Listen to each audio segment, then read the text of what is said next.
वाणी उत्सव का प्रोग्राम हो रहा है 29 व 30 मार्च को, जो कल दोपहर 2 बजे से शुरुआत होगी और कल रात को और परसों दिन को।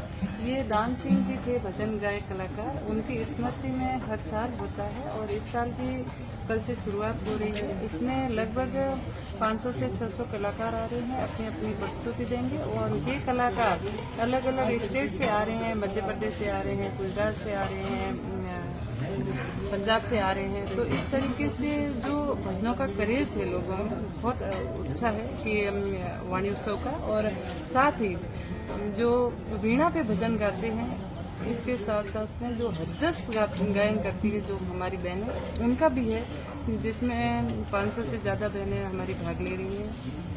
क्योंकि जो हरजस गाए जाते हैं वो सिर्फ गांव में ढाणी में अपने आंगन में बैठ के समूह में गाए जाते हैं, लेकिन कभी इस तरीके का मंच नहीं मिला।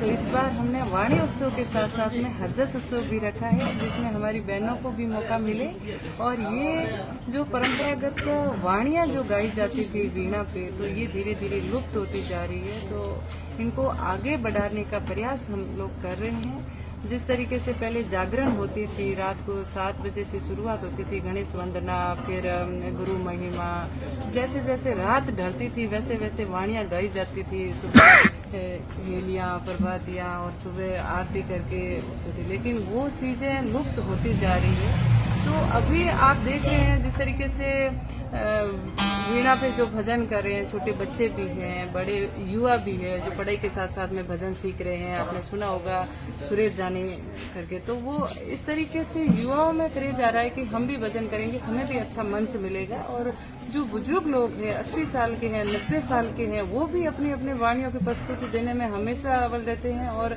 जो वाणी से प्रेम करते हैं उनको कभी मतलब ये नहीं लगता कि अब हमारी उम्र हो गई, क्योंकि गायकी में कोई उम्र नहीं होती है और हमेशा उत्साह के साथ भाग लेते हैं और इस बार भी ले रहे हैं। तो ऐसे ये प्रोग्राम हो रहा है और इसमें हम सभी को इनवाइट करते हैं कि आप इस प्रोग्राम में आएं, भजनों को सुने, क्योंकि आप सोच रहे हैं कि हमें भजन समझ में नहीं आएंगे, लेकिन इस बार जो भजन गाए जाएंगे उनके शब्दों का सार भी साथ साथ में होगा। उसका जो भजन गाए जाएंगे उनको वापस बोल के शब्दों को समझाया भी जाएगा कि इस भजन में ये शब्द थे। और इस वाणी उत्सव से पहले हमारी शुरुआत हमने बाकासुर रण से की है, क्योंकि जो बाकासुर रण है उसको भी आगे आने वाले टाइम में पर्यटन के तौर पे और भी आगे मतलब अच्छा हो।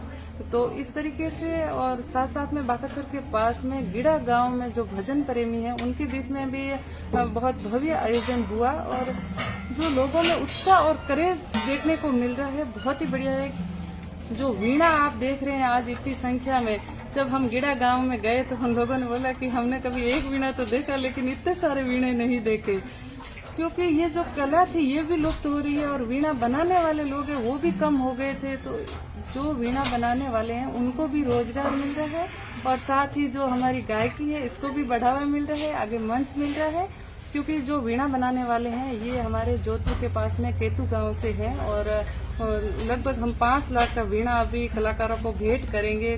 कोई खरीद नहीं पा रहे हैं लेकिन वो भजन गाना चाहते हैं, उनके पास में वीणा नहीं है, तो उन लोगों को वीणा भेंट किया जाएगा। और साथ ही इस प्रोग्राम में अलग अलग कैटेगरी में 5 पुरस्कार रखा गया है, जिसमें 1.5 लाख से की राशि है और साथ ही 5 लाख के वीणे हैं। और पहले जो प्रोग्राम हुए थे उनमें जो भजनी वहाँ पे अपनी प्रस्तुतियाँ देने गए थे उनका भी चयन हुआ, तो उनके लिए भी 2 लाख की राशि इसमें जो पुरस्कार के तौर पे दी जाएगी। तो इस तरीके का ये प्रोग्राम है। आप सभी से रिक्वेस्ट है कि आप इस प्रोग्राम में आए, भजन सुने, आनंद लें और इस प्रोग्राम को भव्य बनाएं। इस कार्यक्रम में कोई गेस्ट भी आने वाला है बाहर से, क्या कुछ रहेगा? देखिए, इनविटेशन तो हमने सबको भेजा है और जिनको भजनों से प्रेम है वो लोग जरूर आएंगे, हमें ये आशा है।